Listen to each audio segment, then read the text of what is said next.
آج کی خاص خبر، نوجوان لیڈر کی موت کے بعد بنگلہ دیش میں تشدد پھوٹ پڑا۔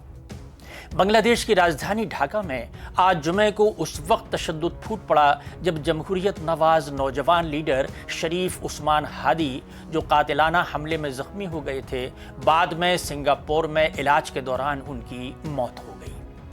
اس کے بعد راجدھانی ڈھاکہ سمیت ملک کے مختلف حصوں میں آگزنی، لوٹ مار اور مار پیٹ کی وارداتیں ہوئیں۔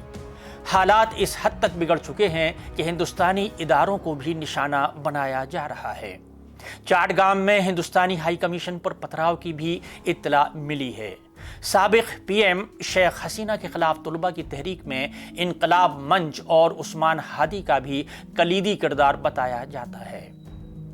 خبر ایجنسی پی ٹی آئی کے مطابق چاٹگام میں ہندوستانی ہائی کمیشن پر حملے کے بعد پولیس نے بھیڑ کو منتشر کرتے ہوئے صورتحال پر قابو پانے کے لیے آنسو گیس اور لاٹھی چارج کا استعمال کیا۔ اس سلسلے میں 12 مظاہرین کو حراست میں بھی لیا گیا ہے۔ بنگلہ دیش کے اعلیٰ حکام نے ہندوستانی اسسٹنٹ ہائی کمشنر کو مکمل تحفظ کی یقین دہانی کرائی ہے اور علاقے میں سیکیورٹی انتظامات سخت کر دیے گئے ہیں۔ اسی بیچ جمعرات کی رات مظاہرین نے جے سی بی کا استعمال کرتے ہوئے راجشاہی ضلع میں شیخ حسینہ کی پارٹی عوامی لیگ کے راجشاہی میٹروپولیٹن آفس میں توڑ پھوڑ کی۔